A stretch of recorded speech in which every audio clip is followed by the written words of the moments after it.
राजा और पक्षी की प्रार्थना। बहुत समय पहले की बात है।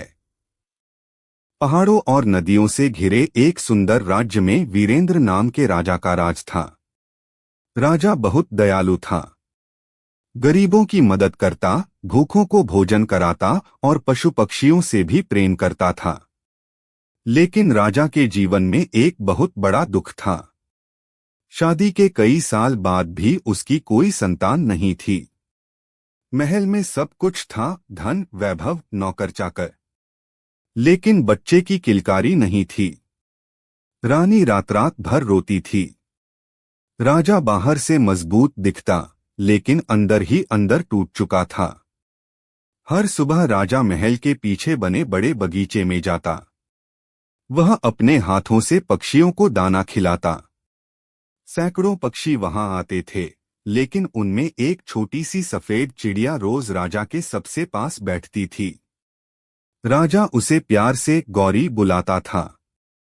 जब भी राजा उदास होता, गौरी उसके कंधे पर बैठ जाती, मानो उसका दुख समझती हो। एक दिन राजा दाना डालते हुए रो पड़ा। उसने आसमान की तरफ देखकर कहा, हे ईश्वर, अगर मुझसे कोई गलती हुई हो तो मुझे सजा दो, लेकिन मेरी रानी की गोद सूनी मत रखो। राजा की आंखों से आंसू गिर पड़े। पास बैठी गौरी यह सब देख रही थी। उस दिन पहली बार वह चुपचाप उड़ गई। उस रात गौरी जंगल के बीच बने पुराने मंदिर में पहुंची। वह मंदिर वर्षों पुराना था और वहां कोई नहीं जाता था। गौरी शिवलिंग के पास बैठ गई और अपनी मीठी आवाज में चहचहाने लगी। कहते हैं, सच्चे दिल की प्रार्थना भगवान जरूर सुनते हैं, चाहे वह इंसान करे या एक छोटा पक्षी। उस दिन के बाद गौरी रोज मंदिर जाती। वह भगवान से बस एक ही प्रार्थना करती, हे प्रभु, मेरे राजा बहुत अच्छे हैं। उन्होंने कभी किसी का बुरा नहीं किया। उनकी गोद भर दो। दिन बीतते गए। फिर एक सुबह पूरे महल में खुशियों की आवाज गूंज उठी।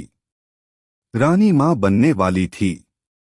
पूरा राज्य खुशी से झूम उठा। राजा की आंखों में खुशी के आंसू थे। 9 महीने बाद महल में एक सुंदर पुत्र ने जन्म लिया।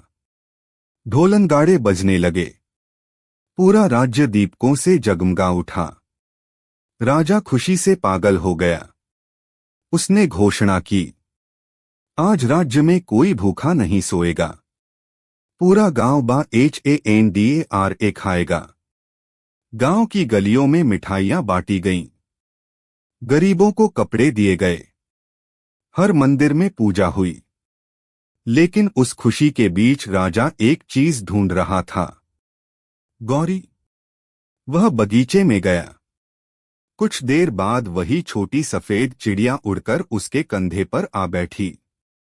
राजा मुस्कुराया। उसने प्यार से कहा, मुझे नहीं पता भगवान ने मेरी सुनी या तेरी। गौरी जोर से चहचहाई, मानो कह रही हो, सच्चे प्रेम और दया की प्रार्थना कभी खाली नहीं जाती।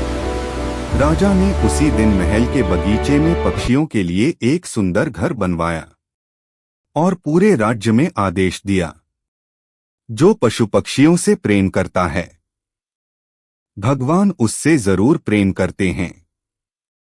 कहानी की सीख, दया और सच्चे दिल से की गई प्रार्थना कभी व्यर्थ नहीं जाती। भगवान इंसानों की ही नहीं, पशु पक्षियों की भावनाएं भी सुनते हैं।